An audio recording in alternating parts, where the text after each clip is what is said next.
പ്രേമപിശാച് കയറിക്കഴിഞ്ഞാൽ വല്ലാത്ത പിശാചാണത്. എന്തൊക്കെയാണ് ചെയ്ത് കൂട്ടണമെന്ന് ഒരു ലെവലും ഇല്ല. പിന്നെ ഉറക്കമില്ല, പിന്നെ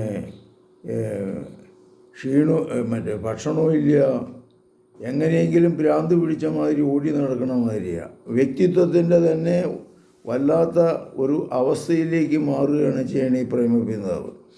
ഈ ഒരു പ്രേമം കഴിഞ്ഞ് കഴിഞ്ഞാൽ അത് തല്ലുണ്ടാക്കി, ബഹളമുണ്ടാക്കി, വഴക്കുണ്ടാക്കി കേസ് തീർത്ത് കഴിഞ്ഞിട്ടുണ്ടെങ്കിൽ 6 മാസത്തിനുള്ളിൽ അടുത്ത പ്രേമപിശാച് കയറും.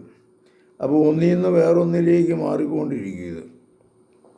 ഇതുപോലെ തന്നെ ഇതിന് വേണ്ടിയിട്ട് എന്ത് തന്നെ അപ്പനോടോ അമ്മയോടോ അല്ലെങ്കിൽ ഭാര്യയോടോ ഭർത്താവിനോടോ ഒന്നും പിന്നെ ഒരു ബന്ധവുമില്ല.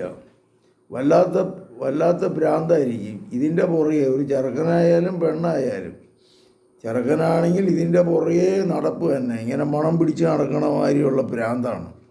എപ്പോഴും രാത്രിയും പകലും മുഴുവൻ ഫോൺ വിളി. പഠനത്തിൽ ശ്രദ്ധിക്കാൻ പറ്റണില്ല, ജോലിയിൽ ശ്രദ്ധിക്കാൻ പറ്റണില്ല.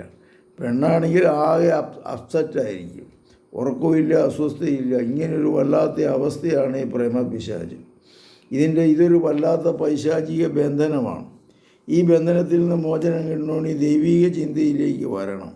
എൻ്റെ ഈ ജഡികാസക്തിയോട് ഞാൻ യുദ്ധം ചെയ്യും, എൻ്റെ ഈ തിന്മകളോട്, എൻ്റെ പഞ്ചേന്ദ്രിയങ്ങളോട് ഞാൻ യുദ്ധം ചെയ്യുമെന്ന് വിചാരിച്ചുകൊണ്ട് ദൈവസന്നിധിയിലേക്ക് തിരിഞ്ഞ് പ്രാർത്ഥനയിലൂടെ, യോഗയിലൂടെ, പരിശീലനത്തിലൂടെ ഒക്കെ ഇതിൽ നിന്ന് മോചനം കിട്ടാൻ സാധിക്കും.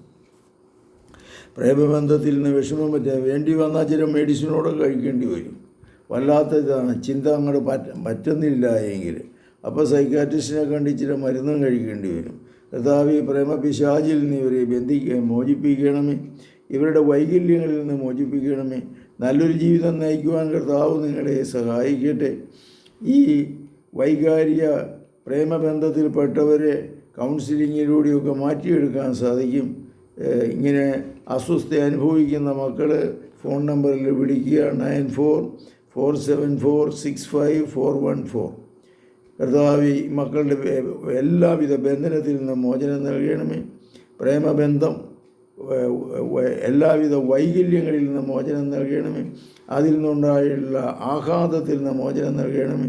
കർത്താവ് എനിക്ക് നൽകുന്ന അധികാരം ഉപയോഗിച്ച് നിൻ്റെ ഈ വൈകാരിക ബന്ധനത്തിൽ നിന്ന് കർത്താവ് നിന്നെ മോചിപ്പിക്കട്ടെ.